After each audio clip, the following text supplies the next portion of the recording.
జై తెలుగుదేశం, జై జై తెలుగుదేశం. కేసీఆర్ గారు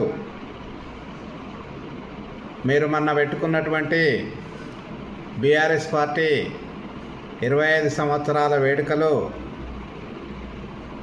మీరు చంద్రబాబు నాయుడు గారి గురించి మాట్లాడిన మాటలు చాలా ఇబ్బందికరంగా ఉన్నాయి. అసలు చంద్రబాబు నాయుడు గారి పేరు ఎత్తకుంటే తమరికి నిద్రపట్టనట్టుంది. మీరు మాట్లాడుతూ చంద్రబాబు నాయుడు గారు తెలంగాణ గడ్డ మీద అసెంబ్లీలో స్పీకర్ గారి చేత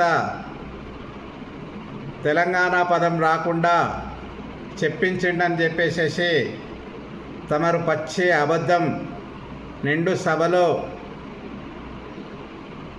చెప్పడం చాలా సిగ్గుచేటు. అసలు 2004 నుండి 2014 దాకా కాంగ్రెస్ పార్టీ అధికారంలో ఉన్నది. ఆ సమయంలో స్పీకర్ కాంగ్రెస్ పార్టీకి చెందినటువంటి వారు ఉంటారు. ఆ సభలో చంద్రబాబు నాయుడు గారు ప్రతిపక్ష నాయకునిగా ఉంటాడు. ప్రతిపక్ష నాయకుడు చెప్తే స్పీకరు మరి తెలంగాణ మాట ఎత్తకుండా అంటాడా? ఒకసారి మీరు ఆలోచన చేసుకోవాలి. మా తెలంగాణ మాకు కావాలని చెప్పేసి తెలంగాణ రాష్ట్ర వ్యాప్తంగా అన్ని పార్టీల వారు కూడా మరి ఏకమై ఉద్యమం నడుస్తుంటే అందులో భాగంగా ప్రజల అభిప్రాయానికి గౌరవించి తెలంగాణ ప్రజల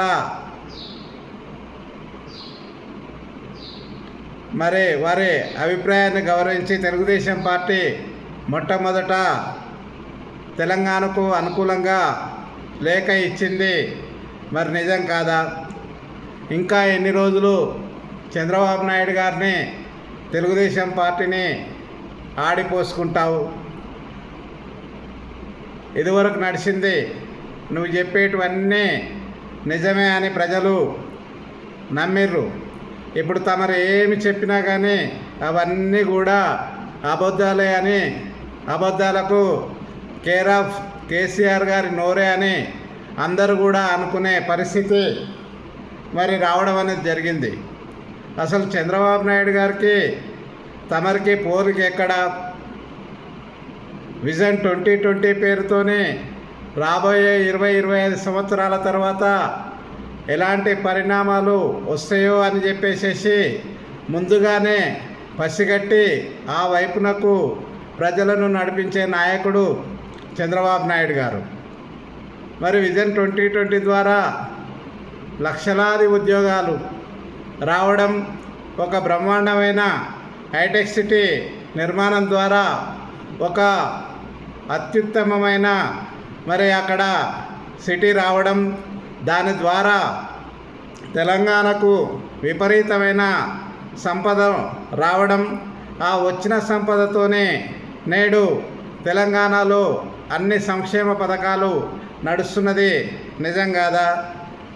చంద్రబాబు నాయుడు గారు సంపద సృష్టించి ప్రజలకు సంక్షేమ పథకాలు ఇవ్వడం అనేది జరిగింది.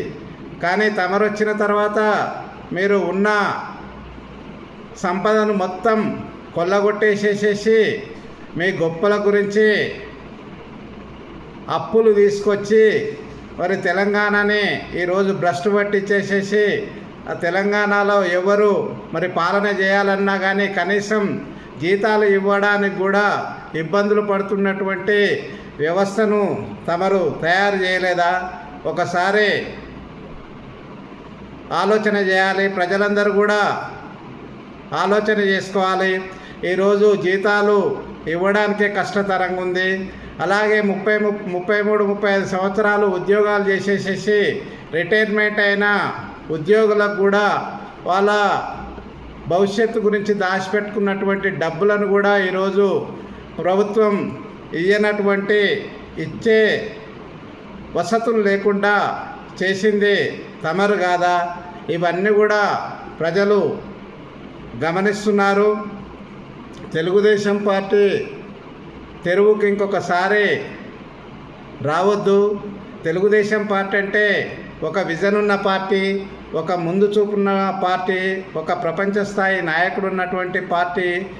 మీరు ఎంతసేపు ఉన్నా కానీ ప్రజలను రెచ్చగొట్టి అధికారం ఎలా తీసుకొని వ్యవస్థని ఎలా ఖరాబ్ చేయాలి అనే మైండ్ మీది. అన్ని రోజులు నడవదు. తెలుగుదేశం పార్టీ తెరువుకు వస్తే ఏమైందో మననే చూశారు. మీ కొడుకు ఒకసారి తెలుగుదేశం పార్టీ గురించి, చంద్రబాబు నాయుడు గురించి మాట్లాడితే మరి ప్రజలు ఎక్కడ పెట్టారు, అసలు మిమ్మల్ని తీసుకుపోయి ఏడేశారు, అది గుర్తించకుండా మళ్ళా తెలుగుదేశం పార్టీ మీద మీరు కామెంట్లు బంద్ చేసేసుకోవాలి. మీ వ్యవహారాలు మీరు చేసుకోవాలి. మీరు మీ ప్రజా సమస్యల మీద పోరాటం చేసుకోవాలి. మీరేం చేసిర్రో ప్రజలకు చెప్పుకోవాలి. మీరు తెచ్చిన అప్పులు కూడా ప్రజలల్లో చెప్తే బాగుంటుంది. కానీ ఊకే తెలుగుదేశం పార్టీ మీద నోరు వారేసుకోవద్దు. తమరు వచ్చింది తెలుగుదేశం పార్టీ ద్వారానే. కన్నతల్లి లాంటి పార్టీని మీరు ఆ రకంగా ఎప్పుడు కూడా పనిగట్టుకొని మరి ఆ రకంగా విమర్శించొద్దు. మంచి చెడు జనాలు గమనిస్తారు. కేసీఆర్ గారు మీరు ఒకసారి ఆలోచన చేస్తారని ఆశిస్తున్నాము. రెచ్చగొట్టుడు మాటలు ఇకనైనా మానుకో.